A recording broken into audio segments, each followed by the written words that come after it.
Welcome to Heartfelt Revenge Stories. I'm Emma Richardson, and this is the story of my grandfather's 82nd birthday. A birthday with only two people, but one that changed our entire family forever. In a quiet suburban home outside Chicago, while the rest of the family chose a nightclub, I was the only one who brought a cake to him. And the next morning, everything shifted in ways no one could have predicted. Please subscribe and like this video and listen to my story till the end and let me know which city you're listening from. That way I can see how far my story has traveled. Grandpa William sat on his worn leather recliner, his face lighting up when he saw me walk through the door, but his hands trembled as he tried to cut that first slice of chocolate cake. On the side table, right next to his lukewarm coffee, sat the bottles: blood pressure medication, heart pills, diabetes tablets, a silent reminder that time wasn't being kind to him anymore. No one else came. Not my father, Richard, not my stepmother, Jennifer, not my younger brother, Marcus, not even Aunt Caroline. They were all at the grand opening of Jennifer's best friend's new nightclub downtown, some place with neon lights and overpriced cocktails. When I called earlier that day to remind them, Jennifer answered, and I could barely hear her over the music blasting in the background and people laughing and shouting. "It's just an old man's birthday, Emma," she said, her voice dripping with dismissiveness. "And he's not feeling well anyway. What's the big deal? We're busy here. This is important networking." Marcus shouted something about bottle service and free champagne, and then the call just ended. She hung up on me, just like that. I stood there in my apartment, staring at my phone, feeling this weight settle in my chest. I put the phone away, grabbed the cake I'd baked myself, vanilla with chocolate frosting, his favorite, and drove straight to his house. When I walked in, Grandpa William looked at me with those soft, grateful eyes that always made me feel like I mattered. "Thank you for coming, Emma," he said, his voice thick with emotion. "You being here, sweetheart, it means absolutely everything to me." We lit the candles together, all 82 of them crowding that small cake, and he blew them out with a weak puff that barely got half of them. I helped him with the rest. The room was so quiet, just the two of us sharing that little cake in the dim light of his living room. He didn't know what Jennifer had said on the phone, the cruel dismissiveness of it all, and I didn't tell him. I couldn't bear to hurt him like that. But the next day, everything changed in ways I never saw coming. If you've ever felt completely overlooked by your own family or been the only one showing up for someone who desperately needed you, hit that like button right now, subscribe to this channel, and turn on notifications so you never miss a story like this one. Your support means everything. The next day started with my phone buzzing nonstop, like an angry wasp trapped in my pocket. Notifications from Instagram, Facebook, even TikTok piled up, each one pulling me back to the night I'd spent alone with Grandpa William, while they partied. I knew I shouldn't open them, but I did it anyway, like pressing on a bruise to see if it still hurts. Dad had posted this huge group photo from the nightclub opening.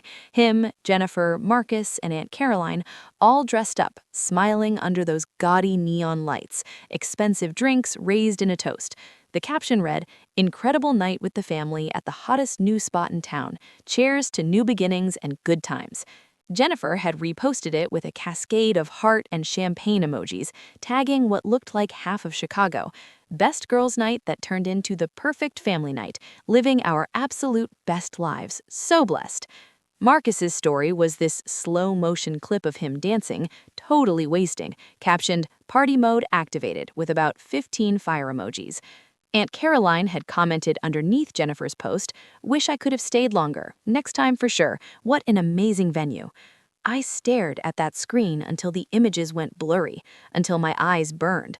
They looked so happy, so carefree, so completely unburdened, like the birthday I'd spent alone with Grandpa William, watching him struggle to blow out candles and take his medication, had simply never happened. Not one mention of him, not a shred of guilt, just lights and music and champagne and another perfect, self-absorbed evening. I had always known I was the one left out. It wasn't new. When I turned 16, Dad had promised me this special family dinner at Morton's Steakhouse downtown. I was so excited. I remember picking out a dress, doing my hair. That morning, Jennifer announced she was taking Marcus to see the latest superhero movie somehow, some Marvel thing he'd been obsessing over. "It's his big weekend plan, Emma," she said, looking at me like I was being unreasonable for even bringing up my birthday. "You understand, right? Your birthday comes every year." Dad just shrugged and went along with it, like my feelings didn't matter compared to keeping Jennifer happy. I ended up eating greasy takeout pizza alone in my apartment, while Grandpa William drove across town with a small, carefully wrapped gift and sat with me until almost midnight, just talking, just being there. Jennifer always made absolutely sure Marcus got the newest sneakers every season, limited editions that cost hundreds of dollars. The front seat in the car always reserved for her precious boy, extra allowance for no reason. I learned early, painfully early, to just stop asking, to stop expecting anything. But seeing those posts the morning after Grandpa's birthday felt different. It cut deeper, sharper. They hadn't just skipped one day, they had actively chosen a party, chosen drinks and music and social media moments over him without a single second thought. And I was the only one who even noticed, the only one who cared. What I discovered next would expose years of financial manipulation and change everything forever. You won't believe what I found hidden in those old files. I grabbed my car keys with shaking hands and drove straight to Grandpa William's house. That 25-minute drive through the quiet Chicago suburbs felt like it took hours. My mind was racing, anger and sadness mixing into this awful cocktail of emotions. When I walked in, he was sitting at the kitchen table with this huge stack of unopened mail spread out in front of him. One envelope immediately caught my eye. It had this angry red stamp across it, overdue notice from the electric company, past due in bold letters you couldn't miss. Grandpa's hands were trembling slightly as he pushed it aside, trying to hide it from me. "Emma, sweetheart, you're here early," he said, attempting a smile that didn't quite reach his tired eyes. "I thought you had classes today." "I skipped them," I said, pulling out a chair and sitting across from him. "I wanted to check on you, Grandpa." He nodded slowly, not arguing, which told me everything about how he was really feeling. We sat together while I made us both tea, the way he liked it, strong with just a touch of honey.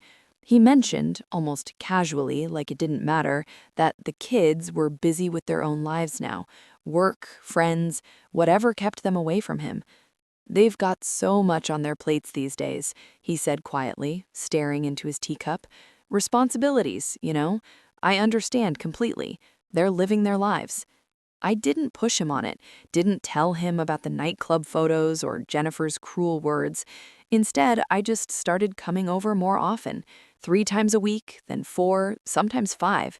I cooked simple soups and stews he could eat without much effort, things that were gentle on his stomach. I wiped down the counters, organized his medications into those daily pill containers, helped him walk slowly around the block when the weather wasn't too brutal. Each visit, I noticed more little things that broke my heart. The way he moved slower each week, shuffling instead of walking. The way he sometimes forgot to take his pills until I reminded him, confused about whether it was morning or evening. The way the house felt colder because he'd turned the heat down to save money on bills he could barely afford. Are you seeing the pattern here? Sometimes the people who give the most are left with the least. If this is hitting home for you, leave a comment about your own experience. You're not alone in this. One afternoon, while I was folding his laundry in the living room, he watched me for this long, quiet moment, just watched with these eyes full of something I couldn't quite name. "You're the only one who still comes, Emma, the only one who makes time for your old grandpa." I paused, a towel clutched in my hands, feeling my throat tighten. "I'm not going anywhere, Grandpa. Not now, not ever." He looked down at his lap, his shoulders shaking just slightly, then back at me with tears gathering in his eyes. "I want to do something for you, sweetheart. Something real, something permanent before it's too late, before I can't anymore." My heart felt like it was being squeezed. I set the towel down carefully. "Grandpa, maybe we should look at your important papers together. Make sure everything is organized and set up exactly the way you want it to be."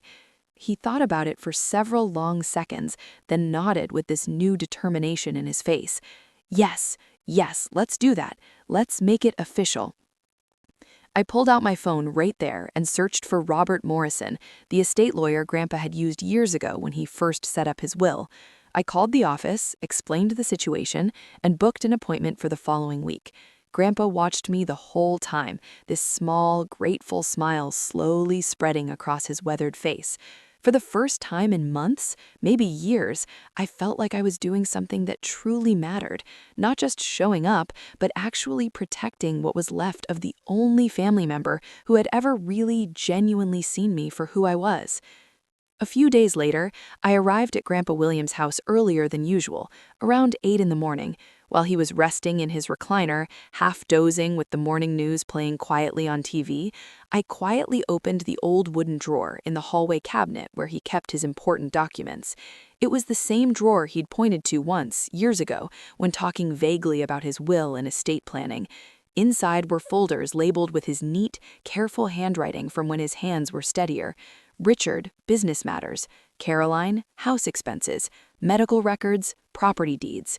I pulled out the first folder with shaking hands.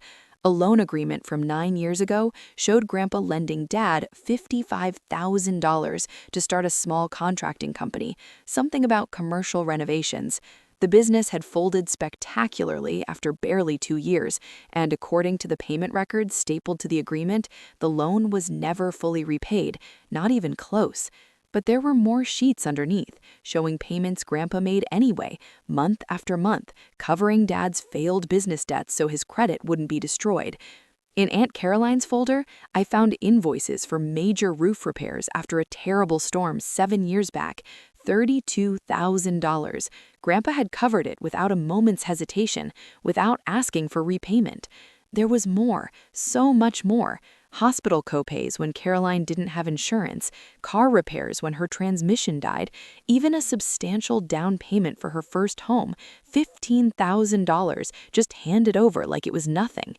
Each document was signed in Grandpa's careful, shaky script, dated, organized, evidence of a lifetime of giving. When I confronted them with these documents, their true colors finally showed. The explosion that followed tore our family apart forever, but revealed a truth that had to be told. I carefully carried all those folders to the living room, my hands trembling with a mixture of anger and sadness. Grandpa looked up from his newspaper, genuinely surprised to see me holding them. "What's all that, Emma, sweetheart?" he asked, setting his reading glasses aside. I sat down beside him on the old couch and laid the papers out on the coffee table like evidence in a trial. "These are all the things you did for Dad and Aunt Caroline over the years, Grandpa. The loans, the repairs, the help you gave them again and again. I found them while looking for your current estate documents." He adjusted his glasses and scanned the top page slowly, recognition dawning on his face. Yes, that's right, I remember. I lent your father the money to get his business started. Thought it would help him build something solid, give him security." He sighed deeply, a sound that came from somewhere deep in his chest. "And Caroline's roof? That storm just devastated it. Took half the shingles off. I couldn't let my daughter live under leaks, could I?" He set the papers down gently, almost reverently. "I helped because they were my children, Emma. That's what parents do, what grandparents do. You take care of your family." His voice dropped lower. "But they don't come around much anymore, do they? Maybe they're embarrassed about owing me. Or maybe—" He trailed off, staring at the faded wallpaper. "Maybe they just got used to me being there only when they needed something, like a bank that never closes." I felt this terrible knot forming in my stomach. "Grandpa, you gave them so much, everything you had, and now the medical bills are piling up too, aren't they? I've seen the notices." He nodded slowly, heavily. "The heart medication is expensive, Emma, very expensive. The blood pressure pills too. Insurance doesn't cover everything, He paused, and what he said next nearly broke me. I've been skipping a few doses each week to stretch the prescriptions, to make them last longer. The doctor says I need to stay on them consistently, but he trailed off, looking out the window at the snow-covered yard, at the bird feeder he used to keep filled. Then he turned back to me, and his voice changed. It became quieter, but somehow steadier, more determined than I'd heard in years. "Emma, I've watched how they treat you. I've watched it since you were a little girl. Jennifer always put Marcus first, always. New shoes, the front seat, extra money for no reason, the best of everything. Your birthday parties were forgotten or downgraded, while Marcus got elaborate celebrations. Even when you needed help with college applications, they told you to figure it out yourself, but they hired a private consultant for Marcus." His words came faster now, like a dam finally breaking after years of pressure. "And me? They only call when they need money or favors. They don't ask how I'm feeling, if I've eaten, if I'm lonely. They don't come to visit unless there's something in it for them, some inheritance they're protecting, or some bill they need covered. This is the moment that changes everything. If you're still with me, drop a comment telling me where you're from and whether you think Grandpa William is making the right choice. I read every single one. I see it all, Emma, even if I don't say much about it. You're the one who's actually here. You're the one who brings food, who sits and listens to my old stories, who doesn't complain when I forget things or move slowly. They've taken and taken for years, decades really, and now they're leaving both of us on the outside of their perfect little lives." He reached over and took my hand in his papery, trembling one. "I won't let that continue, sweetheart. I've made my decision." I swallowed hard, tears threatening. "Grandpa," he held up his other hand to stop me. "No, listen to me. I've decided. I want to make absolutely sure that what I have left, whatever that is, goes to the person who's truly earned it, the person who's been here when no one else was, when it mattered most. That's you, Emma. That's only you." His eyes were completely clear now, more focused and determined than I'd seen them in months. "I want to set things up properly, legally, so no one can take it away from you or fight over it later, cause problems. We need to talk to the lawyer, that Robert Morrison fellow. Make it official, protected, ironclad, so it's yours and only yours no matter what happens." I nodded, surprised at how firm he sounded, how certain. "I already called him, Grandpa. We have an appointment next Tuesday. I'll drive you."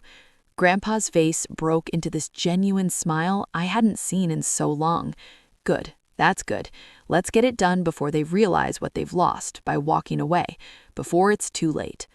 The rest of that afternoon passed quietly.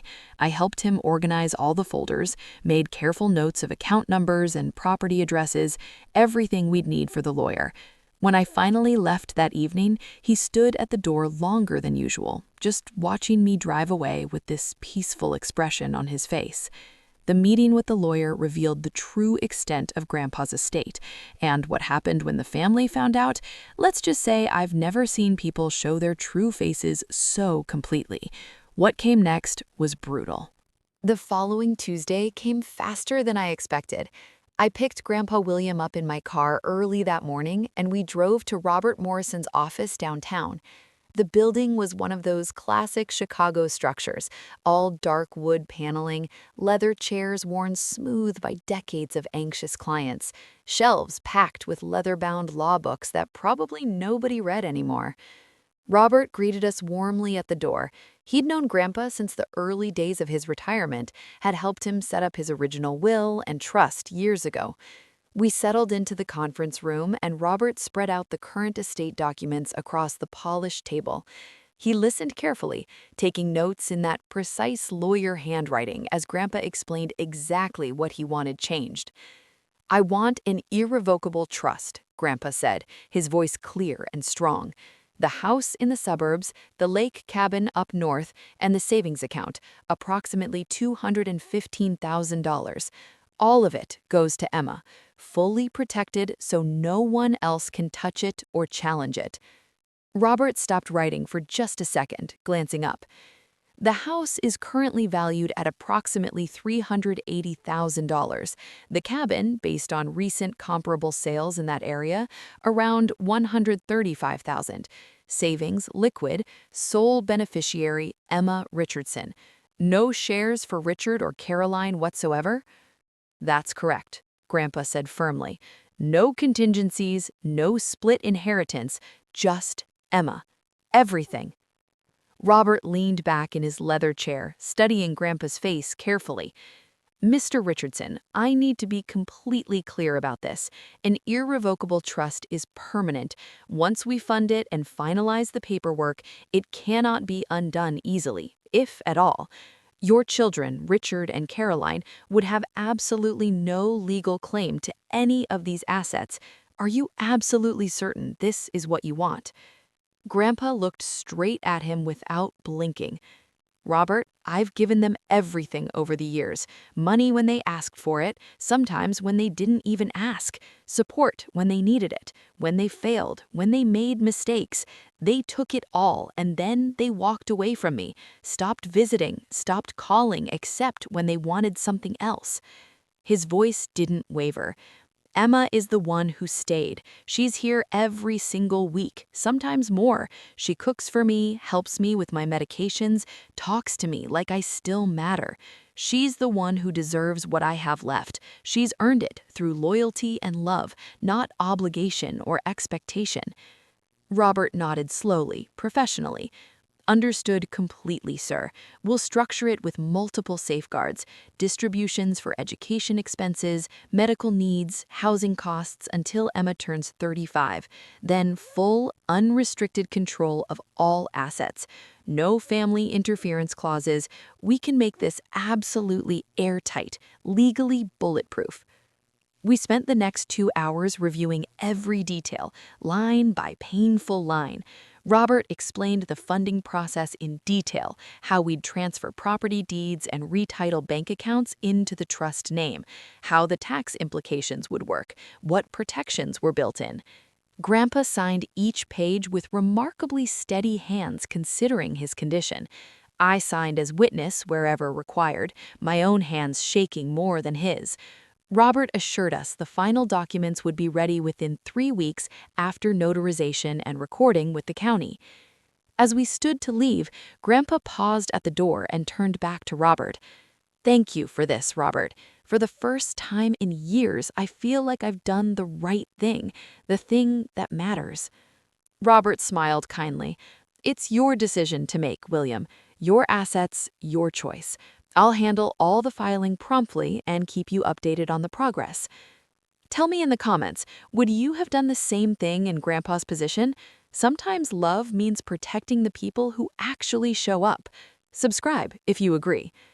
In the car on the way home, Grandpa stared out at the passing houses, the familiar streets he'd driven for 50 years. I feel lighter, he said quietly, almost to himself, like I've finally taken care of what truly matters instead of what people expect. I glanced over at him, blinking back tears. You did, Grandpa. You took care of yourself and you took care of me. He reached over slowly and patted my arm with his trembling hand. No, sweetheart, you took care of me first. This is just me returning the favor, the only way I know how. The next few weeks were surprisingly calm, peaceful even. I kept coming over every few days like clockwork. Grandpa talked more than usual, reminiscing about the lake cabin he hadn't visited in years, the garden he used to tend so carefully with tomatoes and herbs, memories of my grandmother before she passed. The thick envelope with the trust documents arrived by mail about 3 weeks later, official stamps and seals all over it. Grandpa reviewed every page one evening while I made dinner, chicken soup with vegetables. He signed the final authorization pages with this look of complete peace on his face, and I drove them back to Robert's office the next morning for final filing. Everything was done, official, legal, permanent. The house, the cabin, the savings account, all protected in an irrevocable trust under my name. Grandpa couldn't change his mind now if he wanted to, but he never once mentioned regretting it, never looked back. Then the letters went out. Robert Morrison sent formal legal notifications to Dad and Aunt Caroline, informing them of the substantial changes to the estate plan. The letters didn't include specific details, just the basic fact that they were no longer beneficiaries of William Richardson's estate. About a week later, my phone started exploding. Dad called first, then Jennifer, then Aunt Caroline, then Marcus even sent a text. None of them asked how Grandpa was doing, how his health was holding up, if he needed anything. They only asked why. And then they said they were coming over. All of them. Together. I knew exactly what was coming next, and honestly, I was ready for it. The confrontation that followed exposed every ugly truth our family had buried for decades. What they said, what I said back, it changed everything forever. This is where it all fell apart. They arrived all at once on a Saturday afternoon, like some kind of coordinated attack. Cars pulling up in quick succession outside Grandpa William's house. Dad's black SUV first, Jennifer in the passenger seat looking furious already, Marcus slouching in the back. Aunt Caroline's sedan pulled in right behind them, parking crooked like she was in too much of a hurry to care. I watched from the window as they got out. Their faces were set, hard, no smiles, no pretense of family warmth, just anger and entitlement radiating off them in waves. Grandpa was in his recliner when the doorbell rang, that aggressive, pounding kind of ring. I opened the door slowly, and they filed in without waiting for any invitation, just pushed past me like they owned the place. Dad leading, jaw already clenched, Jennifer close behind, arms crossed, Marcus looking uncomfortable but saying nothing, Aunt Caroline bringing up the rear, this awful sneer on her face. Dad spoke first, voice low but sharp as a knife. "We got the letter from the lawyer, Dad. What the hell is going on here? What did you do?" Grandpa didn't move from his chair, didn't flinch. He just looked at them calmly, like he'd been expecting this exact moment. I stood beside him, my hand on the back of his chair. Jennifer stepped forward aggressively. "This is absolutely ridiculous, William. You can't just cut us out like this, like we're nothing. We're your family." I answered before Grandpa could, my voice steadier than I expected. "He didn't cut you out. You cut yourselves out the day you chose a nightclub opening over his 82nd birthday, the day you decided drinks and social media posts were more important than him." Dad's jaw tightened, a vein pulsing in his temple. "It was one night, Emma. One single night. We were busy with important commitments. You're making it sound like we abandoned him completely." "You did abandon him," I said, louder now, anger finally breaking through. "That was his 82nd birthday, Dad. He waited all day for someone, anyone, to show up. Only I came. You were at a party, laughing, posting photos with champagne. Not one of you bothered to even call and say happy birthday." Aunt Caroline actually rolled her eyes, dismissive and cruel. "We were planning to visit the following week. Things happen, Emma. Life gets busy. People have obligations." "Busy," I repeated, letting the word hang there. "That's what you always say, isn't it? But you weren't too busy to take his money for years and years." I turned to Dad. "You borrowed $55,000 for that contracting startup that failed spectacularly after 2 years, and Grandpa never asked for a single penny back. He covered your debts so you wouldn't lose everything." Then to Aunt Caroline, "He paid $32,000 to fix your roof after that storm, hospital bills when you didn't have insurance, car repairs, even helped with your down payment on your first house. $15,000 just handed over." My voice was shaking now with emotion. "He covered everything. All of it. And now you don't even visit when he's weak, when he needs help with his medications, with getting around his own house. You only show up now because you got a letter saying you're out of the will." Tell me in the comments what you think about people who only show up when there's money involved. And if you've dealt with something similar, share your story below. You're not alone in this. Subscribe for more stories about standing your ground and reclaiming your life. Marcus finally spoke, shifting uncomfortably. Come on, sis, you're blowing this way out of proportion. Grandpa's fine. We're all family here. We can work this out, talk about it reasonably. Jennifer cut in, her voice rising sharply. You can't expect the whole entire world to revolve around him, Emma. We have jobs, lives, actual responsibilities. We can't drop everything every single time he has a birthday or feels lonely. Dad nodded, backing her up like he always did. Exactly right. We have our own lives to live. We can't be here all the time, hovering over him. That doesn't mean we don't care about him. Aunt Caroline added, her voice dripping with justification. When he was healthier, stronger, we came around more often. Now that he's weak and needs constant care, it's honestly harder for us. But that doesn't change anything fundamental. He can't punish us just for getting older ourselves, for having our own problems. Grandpa finally spoke, his voice quiet but absolutely clear, cutting through all their excuses. I'm not punishing anyone here. I'm just seeing things clearly, maybe for the first time in years. You took what I gave freely, and then you moved on with your lives. Emma stayed. She's the one who's been here every single week, without fail, no excuses, just showing up. Nobody answered right away, the room filled with this heavy, suffocating silence. I looked at each of them, meeting their eyes one by one. You want to talk about family? Real family shows up. Family doesn't make endless excuses. Family doesn't take and take and take and then disappear when it becomes inconvenient or uncomfortable. My voice cracked, but I pushed through. Grandpa gave you second chances, third chances, probably more chances than you deserved, and you repaid him by skipping his 82nd birthday for drinks and dancing and Instagram posts. That's not family. That's just using people. Dad rubbed his face roughly. Emma, you don't understand how hard it is out there in the real world. We're trying our best. We really are. Trying? I said. Trying to do what exactly? To remember he exists only when you need something? To pretend you care when the money's about to be gone? Jennifer's face flushed red with anger. You're twisting everything, turning this into something it's not. We love him, we do. It just got in the way sometimes. Life didn't get in the way, I said firmly. You chose to let it. You made those choices. And now you're here because you're losing something valuable.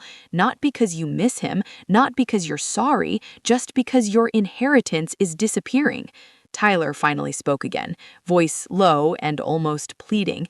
You're making this so much bigger than it needs to be, sis. Grandpa's okay. We can fix all of this. We're family. Grandpa shook his head slowly, deliberately. There's nothing to fix here, son. I made my choice.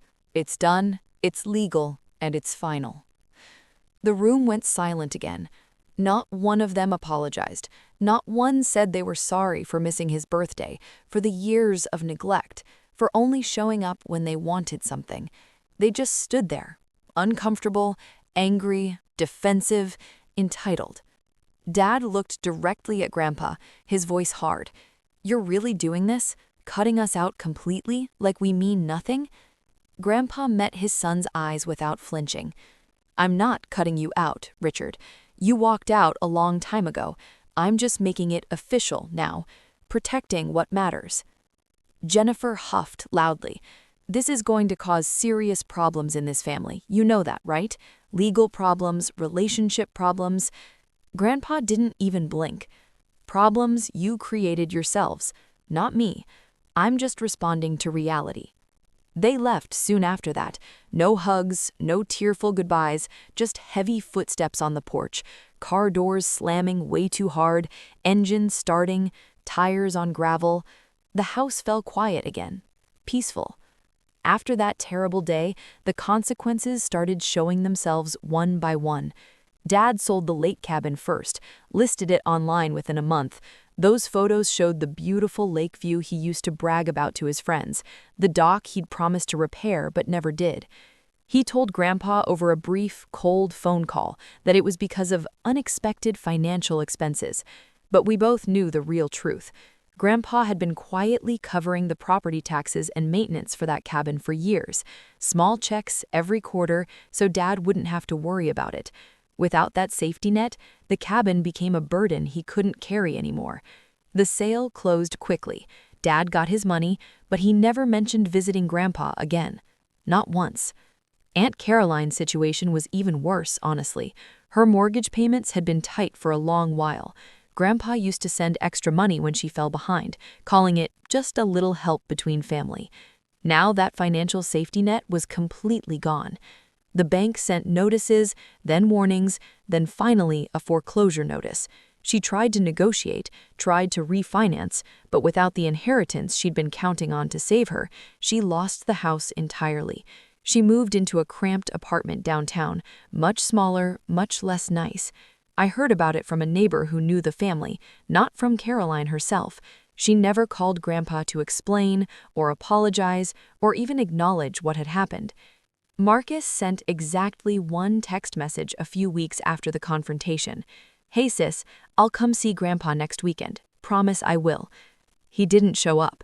Not that weekend, not the next, not ever, actually. His social media stayed full of parties and new sneakers and clubbing photos and restaurant check-ins. The promise was empty, meaningless, just like everything else about him. Every morning after that, I was there for Grandpa William. I arrived early, made his coffee exactly the way he liked it, strong and black, no sugar, and handed him his medications with a full glass of water. I cooked simple breakfasts, oatmeal with fresh fruit, scrambled eggs when he felt like eating more, toast with the strawberry jam he loved.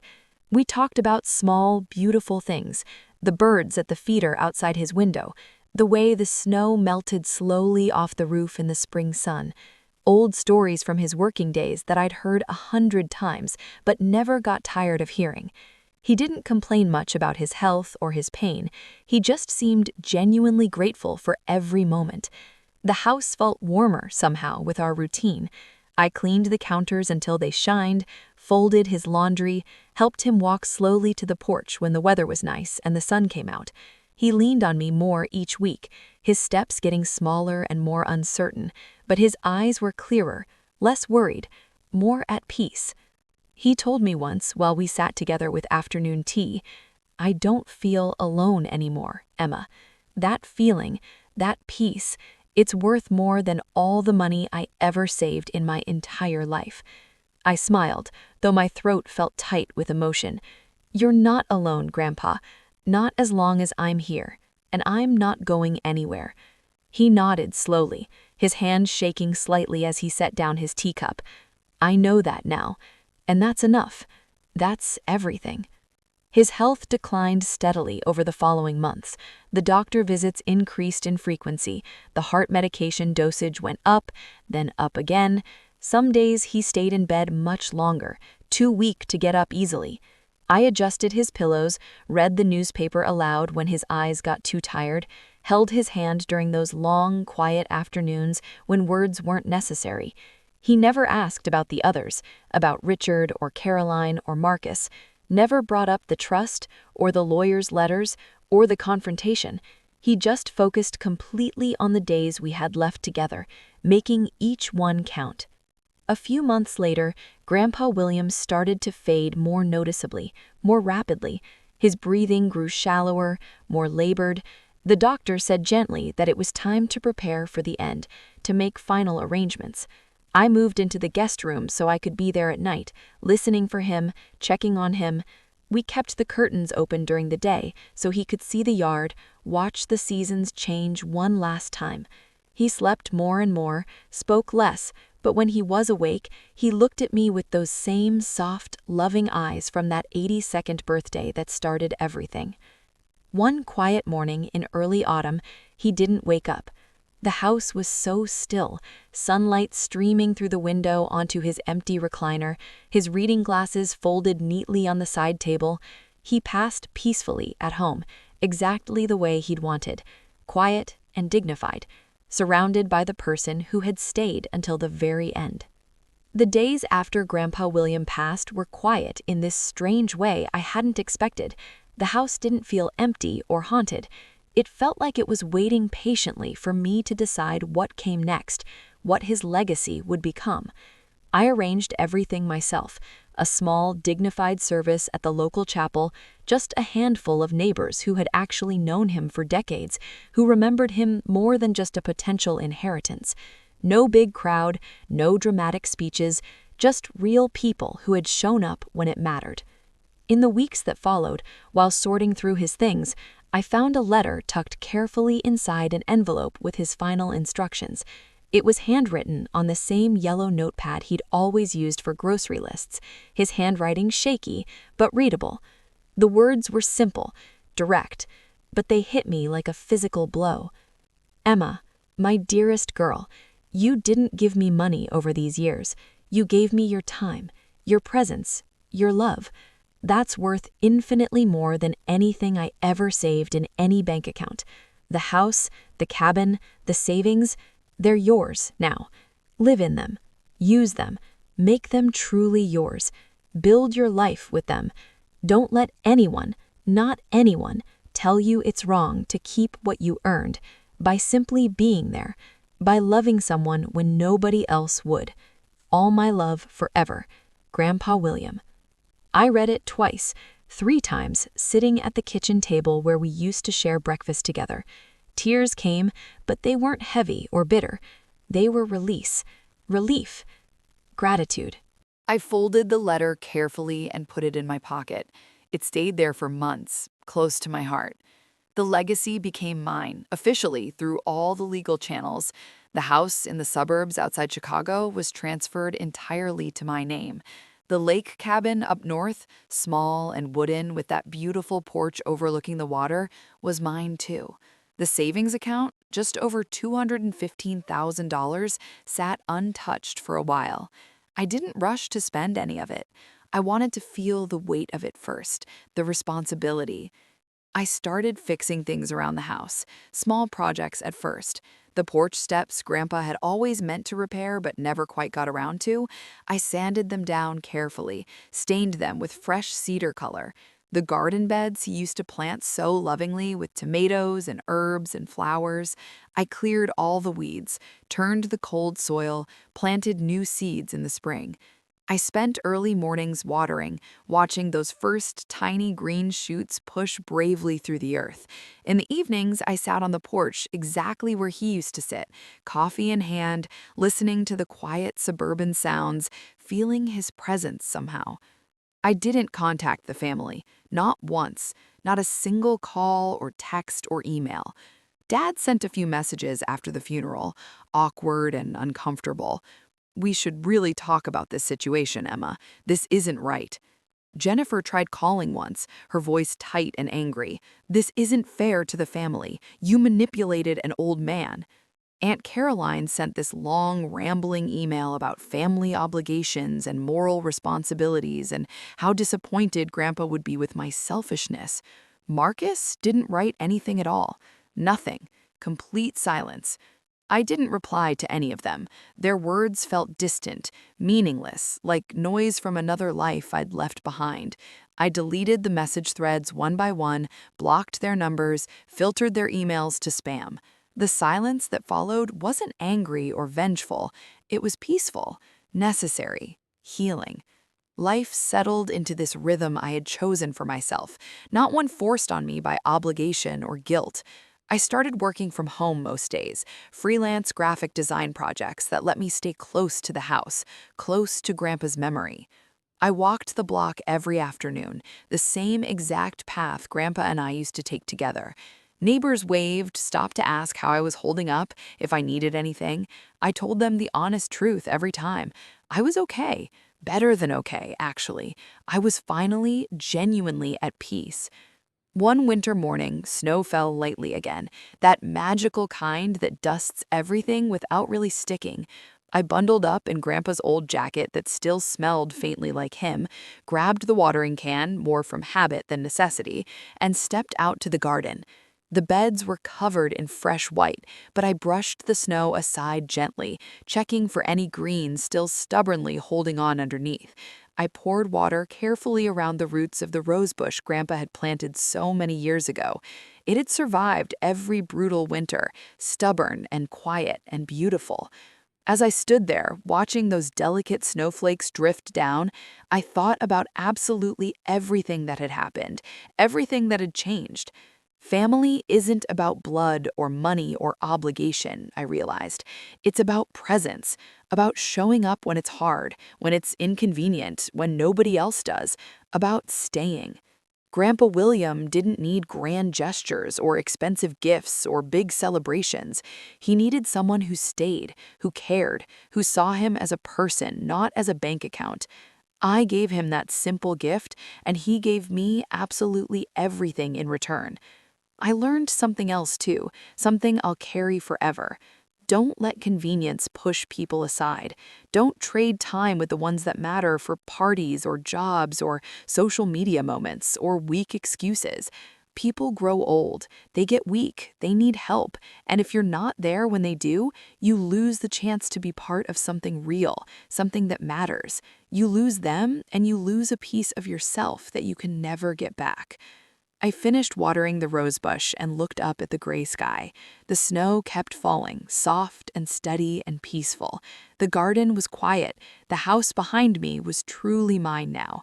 And for the first time in my entire life, I felt completely, utterly at peace with who I was and what I'd done. If you're listening to this story right now, I want you to take just a moment. Think about who's been there for you when absolutely no one else was. Think about who you've been there for when it really mattered. And if there's someone out there waiting for you to show up, someone who needs you, don't wait another day. Just go. Be there. Because time, real time with the people that matter, it's the only thing that really truly counts in this life. And once it's gone, once those moments are lost, no amount of money or apologies or regrets can ever bring them back.